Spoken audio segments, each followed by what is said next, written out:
Bon matin à vous tous, Église de Dieu. C'était vraiment touchant de vous voir aller, des vies transformées en Jésus-Christ qui prennent soin les uns des autres puis qui prient pour les uns des autres. Que Dieu vous accompagne tous dans vos épreuves et dans ce que vous vivez.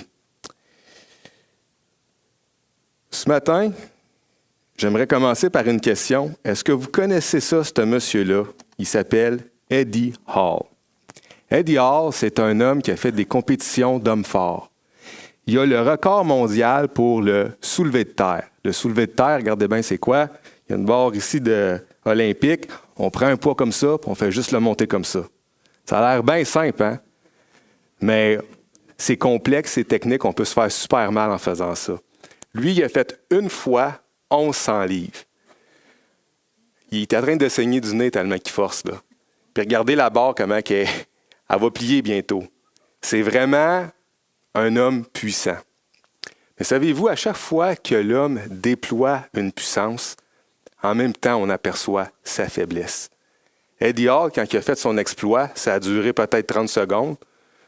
Il s'est entraîné sa vie au complet pour faire ça.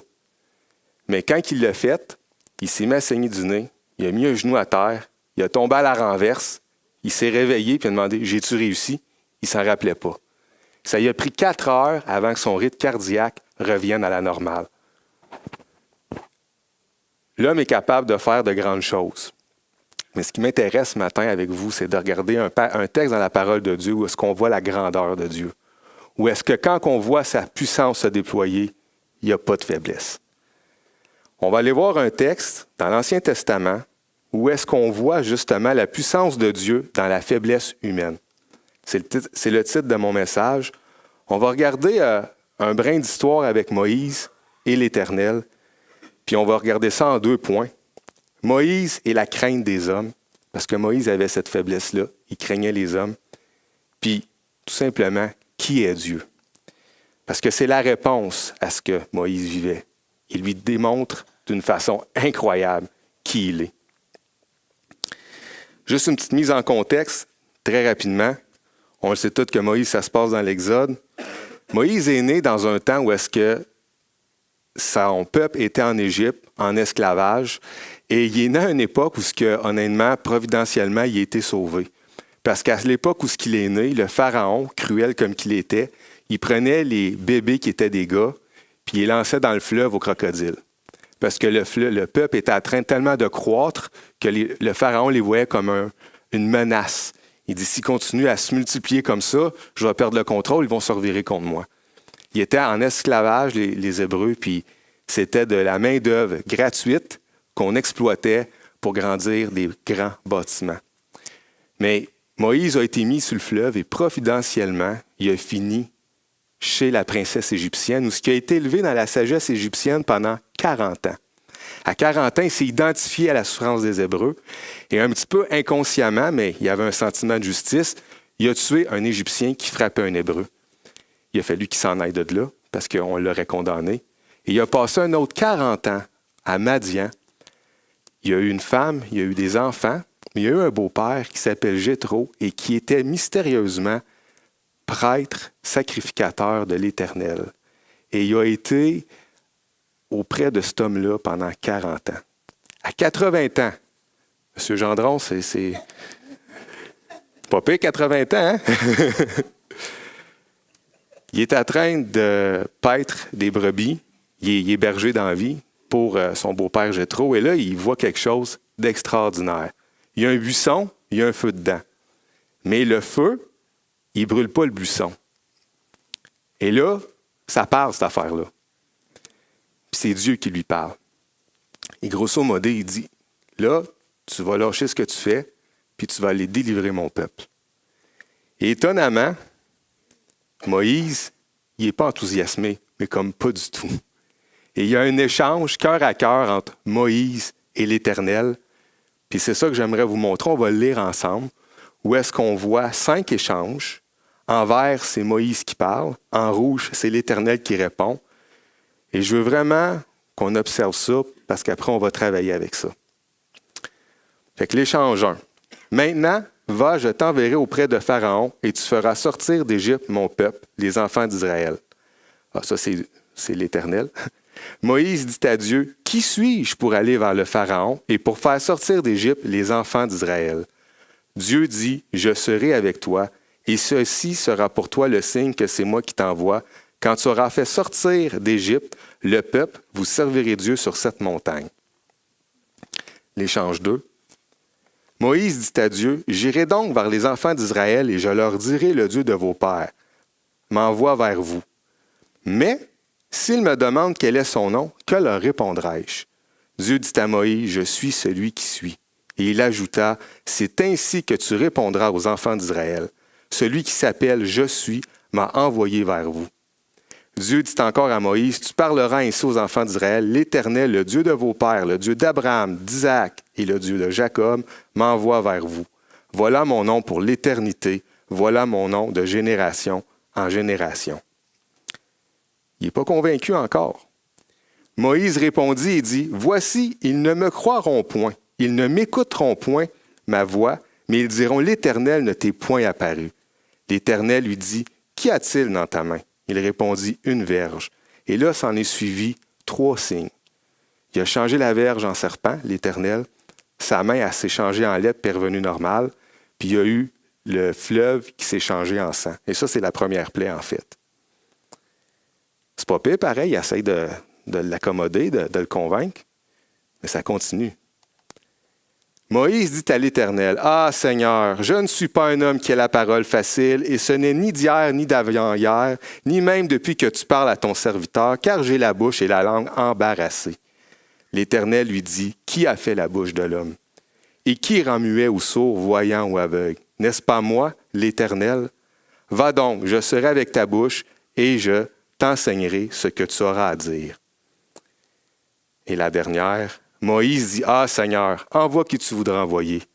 Quasiment, tu pourrais même en prendre un autre si tu veux. » Alors la colère de l'Éternel s'enflamma contre Moïse. Et il dit, « N'y a-t-il pas ton frère Aaron, le Lévite? Je sais qu'il parlera facilement. Le voici lui-même qui vient au-devant de toi. Et quand il te verra, il se réjouira dans son cœur. Tu lui parleras et tu mettras les paroles dans sa bouche. Et moi, je serai avec ta bouche et avec sa bouche, et je vous enseignerai ce que vous aurez à faire. Il parlera pour toi au peuple, il te servira de bouche, et tu tiendras pour lui la place de Dieu. » J'aimerais tout d'abord regarder la résistance de Moïse, de voir ce qu'on appelle la crainte des hommes qui repose sur son cœur. Puis pour s'aider un petit peu, je vais un petit peu utiliser le même livre que Matthieu a utilisé quand il nous a prêché sur le même thème, la crainte des hommes, avec beaucoup de perspicacité. Donc, quand les hommes ont plus d'importance d'Edward T. Welsh. Juste pour se situer ensemble, c'est quoi la crainte des hommes? Pour après voir comment on la voit sur le cœur de Moïse. La crainte des hommes, on va tout de suite descendre à plus simplement. On va faire ça au plus simple. Plus simplement, la crainte des hommes revient à remplacer Dieu par les hommes. Au lieu de craindre Dieu, ainsi que la Bible nous l'enseigne, nous craignons les autres.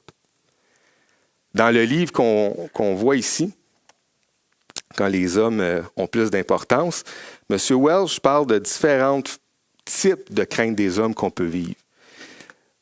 En lisant le texte de Moïse, j'en ai vu plusieurs, dont la peur d'être découvert par les hommes, la peur d'être rejeté par les hommes, la peur que les hommes nous fassent mal. Et j'aimerais ça montrer des textes où ce que moi, en tout cas, je vois ça dans le cœur de Moïse. Première des choses, la crainte d'être découvert. Juste dans la 4e objection, « Ah, moi j'ai la langue embarrassée, je vais m'enferger. » Tu me demandes de faire de quoi, Dieu, ou est-ce qu'il faut que je sois un excellent orateur? Ça ne prendra pas de temps qu'on va découvrir que j'en suis pas un. Ça ne m'intéresse pas. Ou encore, plus au cœur de ses préoccupations, quand il dit, au 2e, Moïse dit à Dieu, « Qui suis-je? Qui suis-je? Je suis qui, moi, pour aller là? » C'est une question légitime.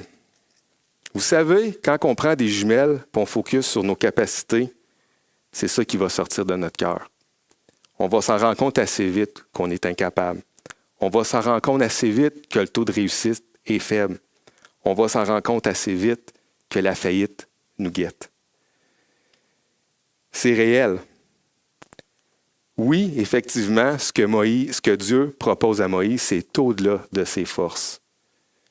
Mais c'est l'Éternel qui l'appelle. C'est l'Éternel qui l'appelle. Je suis qui, moi, pour ça? Relève aussi que on a peur qu'on aperçoit qui qu'on est, puis qu'on découvre que finalement, peut-être, on n'est pas à la hauteur. Par rapport à ça, j'ai un bon ami à moi qui s'appelle Sonny. Il y a quelques années passées, il a gradué, il a fait un bac en théologie. Puis le soir de la remise des diplômes, il y avait un de ses amis, je pense qu'il s'appelle Mathieu, je ne me rappelle pas, on va l'appeler Mathieu. Et il échangeait avec les professeurs, il venait de recevoir leur diplôme, qui était très content de ce qu'ils avaient accompli, des capacités qu'ils avaient acquises.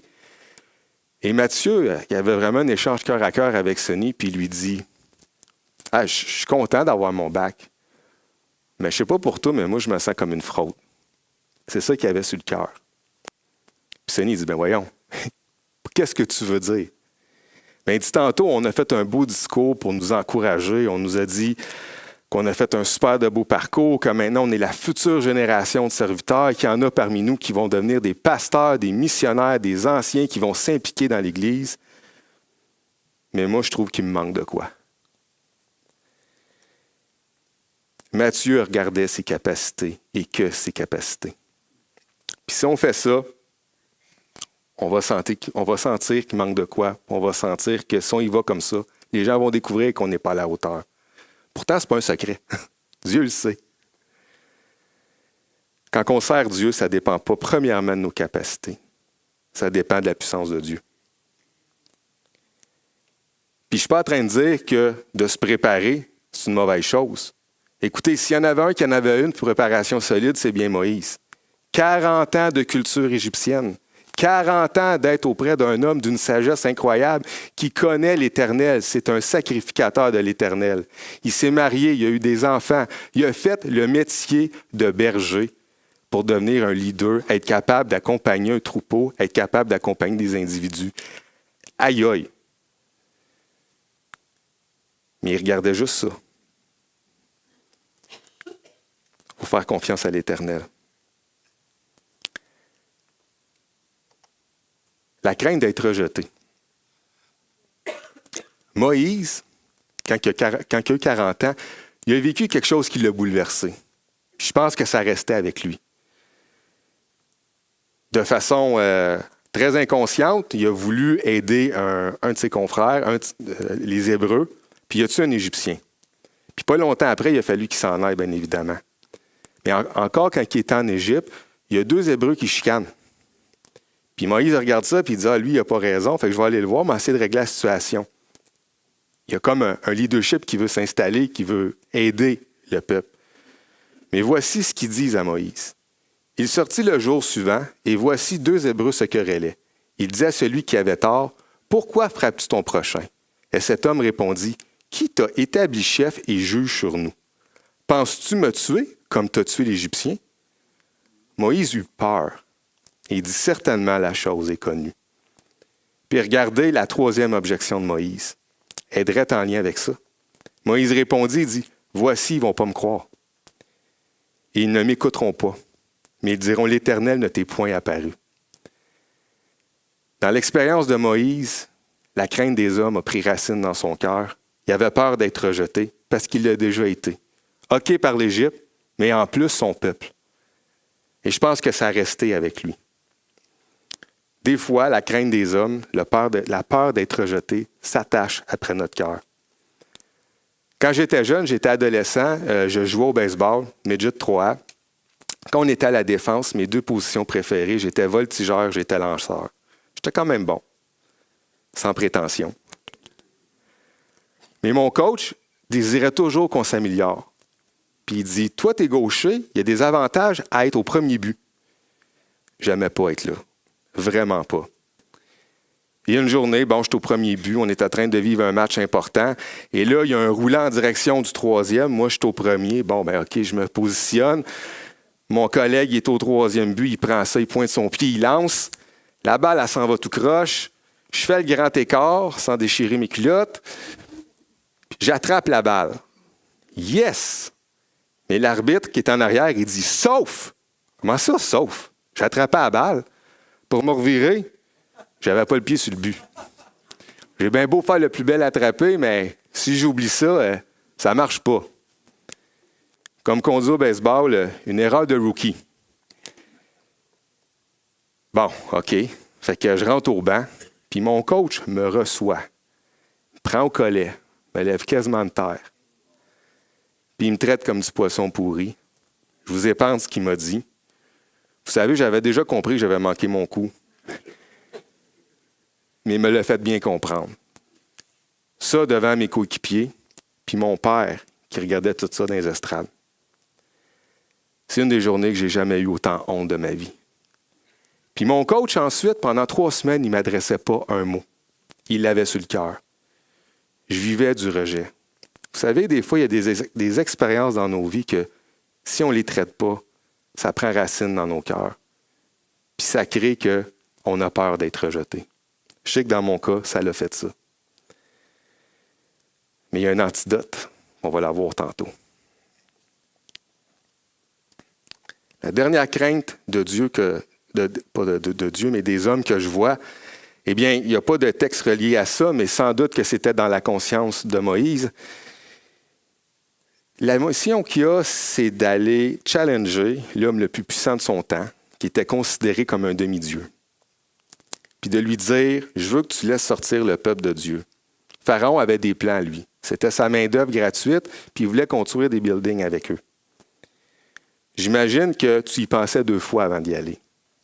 Imaginez aujourd'hui si quelqu'un dirait, moi, je me sens appelé à aller voir Vladimir Poutine, puis lui demander de cesser d'oppresser les Ukrainiens. Eh bien, au moins pire, je pense qu'on finirait dans une maison de fous, en prison, ou peut-être qu'on serait exécuté. Vous savez, frères et sœurs, on a la grâce d'être dans un pays où est-ce que c'est pacifique. Mais quand même, la crainte que les autres nous fassent mal guette nos cœurs. Je vais juste vous dire un mot. Évangélisation. Des fois, on veut présenter le Seigneur aux personnes, puis des fois, dans notre cœur, se placent des pensées du style « Qu'est-ce qu'ils vont penser? Est-ce qu'ils vont m'insulter? Est-ce qu'ils vont se moquer de nous ou de moi? » Et ils deviennent une menace. On a peur qu'ils nous atteignent. Et ce genre de choses peut habiter nos cœurs.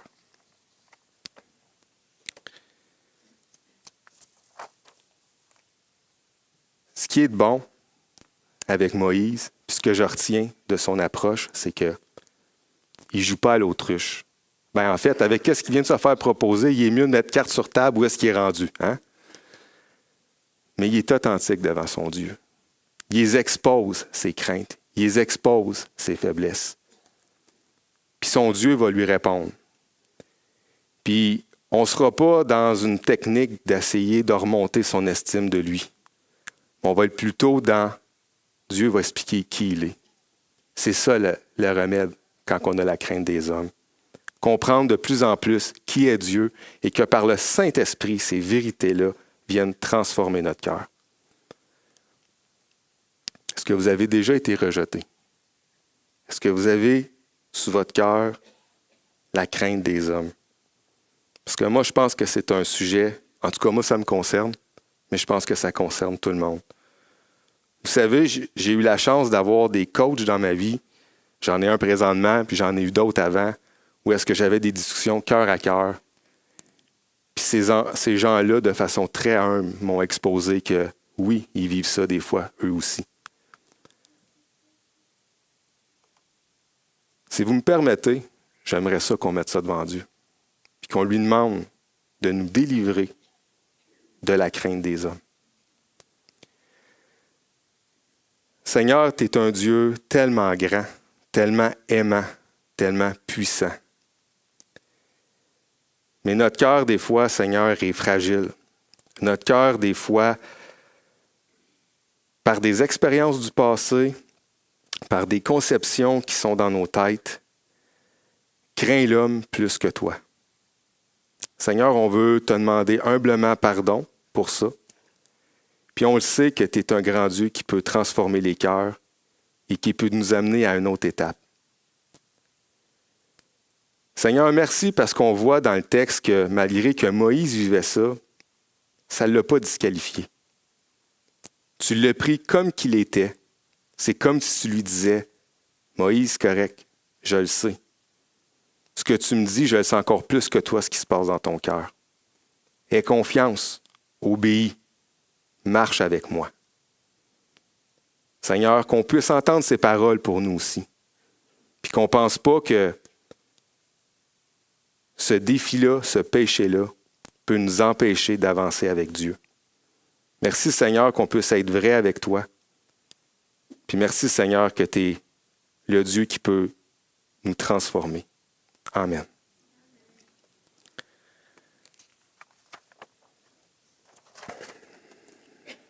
Donc, là, ça va devenir encore plus intéressant. On va voir qu'est-ce que Dieu dit de lui. C'est quoi l'antidote quand on se sent comme ça ou qu'on vit ça, la crainte des hommes. Puis on va le voir, comme j'ai dit, Dieu ne rentrera pas dans un discours où est-ce qu'il essaie de remonter l'estime de soi personnelle de Moïse, mais il va parler de lui. Et la première chose que j'aimerais dire, c'est la façon dont Dieu se présente. Je l'ai dit tantôt dans mon intro. Il ne faut pas oublier que tout le long que l'Éternel parle qui il est, il le fait avec un PowerPoint miraculeux. Il y a une image qui vaut 1000 mots parce que quand que Dieu parle, il voit ça en même temps qu'il entend. Il voit un buisson à l'intérieur duquel il y a un feu, puis le buisson brûle pas. Qu'est-ce que c'est ça? Eh bien, déjà là, ça nous parle. Qui est Dieu? Il est le Dieu qui est présent, qui habite parmi nous. Dans la parole de Dieu, puis le buisson, tu sais, c'est tellement humble à travers les roches, à travers la poussière. Mais Dieu a fait sa demeure dans le buisson, comme Dieu veut faire sa demeure en Moïse, comme Dieu veut faire sa demeure dans le peuple d'Israël, dans son Église aujourd'hui. Et on le voit à différents endroits, et c'est ça qui répond en Exode 3.12 à Moïse. « Je serai avec toi ». Et on le voit que le feu représente la présence de Dieu dans l'Exode. C'est une thématique qui revient souvent, que Dieu est avec son peuple. Regardez Exode 13.21. « L'Éternel alla devant eux de jour dans une colonne de nuée pour les guider dans leur chemin, et la nuit dans une colonne de feu pour les éclairer, afin qu'ils marchassent jour et nuit. » Okay? Et on a dans 19-18, « La montagne de Sinaï était toute enfumée parce que l'Éternel y était descendu au milieu du feu. Cette fumée s'élevait comme la fumée d'une fournaise et toute la montagne tremblait avec violence. La présence de Dieu est manifestée par un feu. » Qui est Dieu? C'est un Dieu qui est parmi nous. Et vous savez, nous aussi, on a un mandat. Nous aussi, on a une vocation toute particulière en tant qu'enfants de Dieu qui nous est rappelée dans Matthieu 28, 18 à 20. Et ce qu'on voit, c'est Jésus s'étant approché, leur parlant ainsi, « Tout pouvoir m'a été donné dans le ciel et sur la terre. Allez, faites de toutes les nations des disciples, les baptisant au nom du Père, du Fils et du Saint-Esprit, et enseignez-leur à observer tout ce que je vous ai prescrit. » Et regardez ce qu'il dit après. « Et voici, je suis avec vous tous les jours, jusqu'à la fin du monde. » Ce Dieu qui promet à Moïse d'être avec lui, c'est ce même Dieu qui est avec nous. Ensuite, la deuxième chose que je trouve particulière, c'est que la première chose que Dieu fait pour dire qui il est, il fait mettre de l'avant sa sainteté. Dieu est saint. Il est plus impressionnant que n'importe qui ou n'importe quoi. Avant même de dire quoi que ce soit, l'Éternel lui dit, « Le lieu où tu te tiens est saint. Enlève tes souliers. » Ce n'est pas le lieu qui est saint à proprement dit. C'est Dieu qui est saint, qui rend le lieu saint. On parle de la sainteté de Dieu ici. Quand on parle de sainteté de Dieu, j'aime bien une image qu'on retrouve dans la parole de Dieu, qu'on peut voir dans Osée, chapitre 11, versets 9 à 10. « Je n'agirai pas selon mon ardente colère. Je renonce à détruire Éphraïm, car je suis Dieu, et non pas un homme. Je suis le saint au milieu de toi. Je ne viendrai pas avec colère. Ils suivront l'Éternel qui rugira comme un lion. Car il rugira, et les enfants accourront de la mer. » Vous savez, quand on parle de sainteté dans la Bible, c'est souvent associé à d'autres mots comme la gloire de Dieu, sa puissance, sa pureté, même sa dangerosité. On ne s'approche pas de Dieu n'importe comment. Il est accessible. Mais vous savez, je trouve que la parole de Dieu nous donne plusieurs images pour essayer de comprendre qui est Dieu. Et des fois, et c'est tellement important de se les rappeler, ces vérités-là, on le sait que Dieu est comme une poule qui met ses poussins sous ses ailes. On le sait que l'Éternel est doux et humble de cœur. On le sait que c'est un Dieu aimant. Et c'est tellement vrai. Mais des fois, on peut caricaturer Dieu quand on met l'accent sur certaines choses, puis pas assez sur d'autres. Et ce que j'aimerais dire ce matin, c'est que c'était particulièrement important pour Moïse de comprendre que son Dieu tout-puissant qui était avec lui, il était puissant, parce qu'il s'en allait voir Pharaon. Fait qu'il avait besoin d'avoir une vision de Dieu qui contrecarrait la puissance de Pharaon. Et ce que j'aimerais nous encourager ce matin, c'est de ne pas faire de Dieu un chaton. Un Dieu qu'on caricature. Dieu nous aime, Dieu est présent avec nous. Mais ça ne miaule pas. Ça rugit à pouvoir vous faire aller les tympans. Ça demande du respect. Et c'est important de considérer ça, je trouve. Par contre, je veux juste dire quelque chose. 1 Jean 4,18. La crainte n'est pas dans l'amour, mais l'amour parfait bannit la crainte. Car la crainte suppose un châtiment et celui qui craint n'est pas parfait dans l'amour. Vous savez, quand on ne connaît pas Dieu, on a la terreur de Dieu. Quand on connaît Dieu, on connaît son pardon, on connaît sa miséricorde, on le sait qu'il nous aime. Mais on a une approche qui est révérencieuse à son égard. Il y a une crainte qui demeure, puis elle est sainte, cette crainte-là. Et c'était vraiment une grâce pour Moïse de comprendre ça de son Dieu, que c'était un Dieu saint. Comme ça, il est devenu plein de révérence et d'admiration envers l'Éternel. Au lieu de regarder le Pharaon et d'être impressionné, il a regardé le lion. C'est ça qui l'impressionnait. Autre chose, Dieu se présente comme le Dieu qui garde ses promesses, puis le Dieu qui intervient dans l'histoire. Il se présente ainsi, puis la promesse qu'il avait faite, on la voit dans Genèse chapitre 12, versets 2 à 3. « Je ferai de toi une grande nation, et je te bénirai. Je rendrai ton nom grand, et tu seras une source de bénédiction. Je bénirai ceux qui te béniront, et je maudirai ceux qui te maudiront. Et toute la famille de la terre seront bénies en toi. » Vous savez, l'Éternel avait vraiment à cœur ce que les Hébreux étaient en train de vivre. Mais il se présente comme étant celui aussi qui vient intervenir parce que c'est un Dieu fidèle. Il a fait une promesse à Abraham qu'il ne laisserait pas son peuple périr. Puis il y a un big picture en arrière de ça. De ce peuple-là va venir Jésus-Christ. Toutes les familles de la terre seront bénies en toi. Dieu est fidèle, puis Dieu intervient dans l'histoire. Et il est au contrôle, puis il est tout-puissant. Je suis celui qui suis. Ça, je vous garantis que si vous lisez des commentaires bibliques, il y en a des choses décrites là-dessus. Mais ce matin, je ne pense pas que Moïse, ce qu'il voulait, c'était une leçon de grammaire hébraïque. C'est pas pour ça qu'il demande ça. Je suis celui qui suis, son nom. Dans le Proche-Orient ancien, de savoir le nom de quelqu'un, c'est vraiment de rentrer en relation avec lui. Je suis celui qui suis. Moïse, il veut quelque chose de pragmatique, quelque chose de pratique. Là, Dieu, tu m'envoies en Égypte. Comment je fais pour tenir bon devant le Pharaon?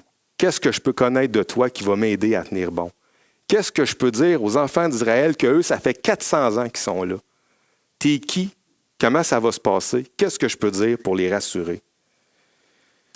Et ce nom-là, ce que ça veut dire, c'est que les attributs de Dieu sont purs et sans mélange.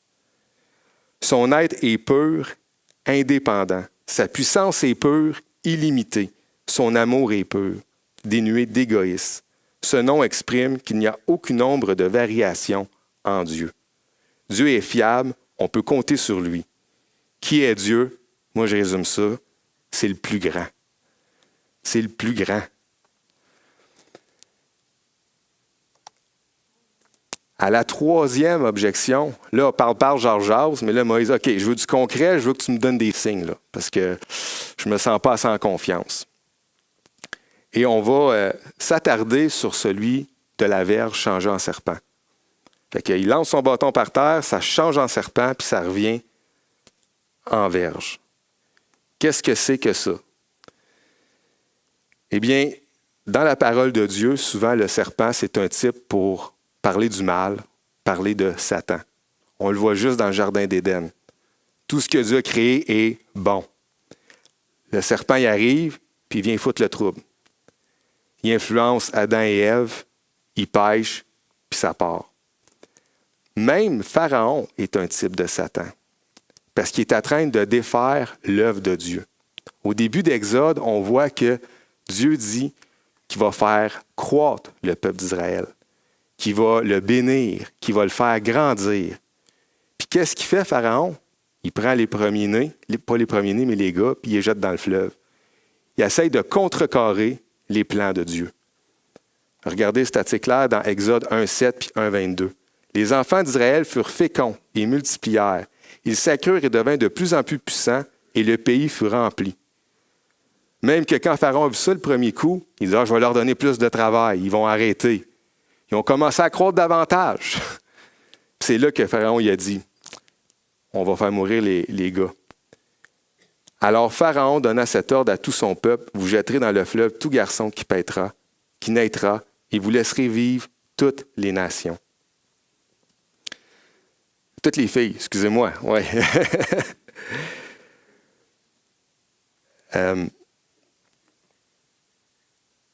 Il y a un petit détail que je trouve intéressant quand on regarde ce signe-là. C'est que l'Éternel demande à Moïse de s'impliquer. C'est pas juste un tour de magie, puis là, Moïse regarde ça, puis c'est le fun, c'est beau. Il faut qu'il fasse de quoi? C'est comme un test pour augmenter sa crainte de l'Éternel, sa confiance en lui. Et il y a un petit détail qui dit, quand que le serpent, la verge va être changée en serpent, là, prends-les par la queue. Moi, je vais vous dire de quoi. Des serpents, c'est pas quelque chose que j'aime bien, bien. Je dirais même des couleuvres, là. Plus petits, mais ça m'écoeure autant. Ma femme a dû rire là, parce qu'elle pourrait vous raconter des histoires où est-ce que j'ai réagi assez fort quand j'en vois une. Mais quand j'étais petit, j'essayais de prendre mon courage à deux mains puis j'essayais de les attraper. Mais moi, ma technique, c'était une branche, deux branches. La passait, tu l'entendais, tchit. La première, c'était pour la stopper, puis l'autre, c'était pour la mettre sur sa tête. Puis mettre mes deux mains, mes deux doigts en arrière de sa tête. Là, j'étais safe. Elle ne peut pas me mordre. Toutes les précautions que je prenais démontraient bien que j'avais une méchante crainte de la bébite. L'Éternel dit, tu t'en vas affronter le Pharaon. Ce que tu t'en vas faire va démontrer un affront direct. C'est pas arrangé avec le gars des vues. Puis tu vas l'accomplir par ma toute-puissance. Puis tu n'as pas besoin d'avoir peur. Puis tu n'as pas besoin de prendre des précautions. Ça dépend seulement de moi. Puis fais l'affaire la plus insensée qu'il n'y a pas, prends-les par la queue. Prends-les par la queue. J'aimerais rajouter quelque chose. Il faut quand même se rappeler que Moïse, là, c'est un gars que ça fait 40 ans qu'il est berger. Il vit dans la nature puis dans le désert. C'est pas un gars qui reste à Toronto, dans une tour de condo, puis que dans la vie, il a juste vu de l'asphalte. Il a eu peur du serpent. C'est pas le premier qu'il voit, là. Ça a dû être une méchante bébite. Vous savez, frères et sœurs, aujourd'hui, nous aussi, dans notre mission, par la mort et la résurrection de Jésus-Christ, on a le pouvoir sur le monde et le monde des ténèbres.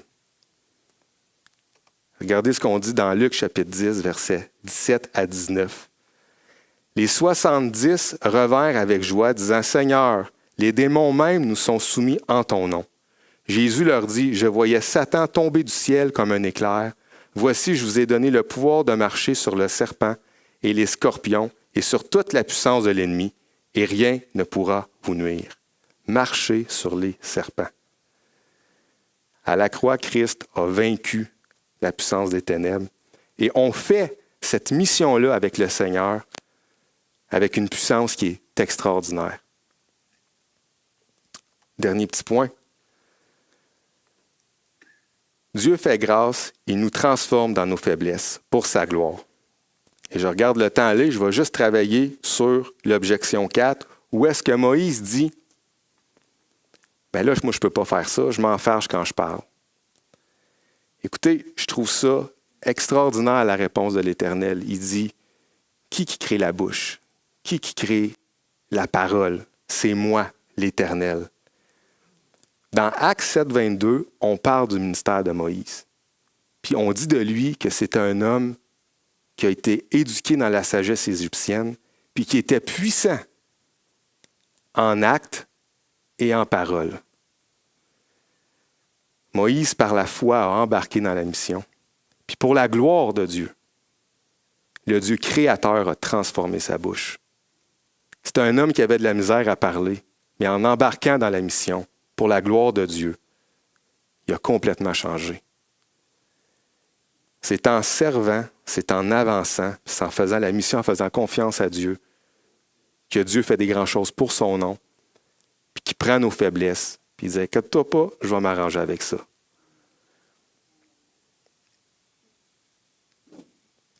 En résumé, puis j'inviterai l'équipe de louange à s'avancer, s'il vous plaît. Ça, c'est un petit peu moi, là, mais j'aime ça me faire des points. Qu'est-ce qu'on vient de voir? C'est qui Dieu, finalement? Le buisson ardent. Dieu est présent, il est avec nous. Dieu est saint. Pour moi, ça veut dire qu'il est plus impressionnant que n'importe qui ou quoi. Dieu garde ses promesses, est fidèle et intervient dans l'histoire. Dieu fait grâce et est miséricordieux. Il transforme nos faiblesses pour sa gloire. Je suis celui qui suis. Dieu est le plus grand. L'Éternel va maîtriser le serpent. Il nous rend capables de vaincre le mal pour libérer.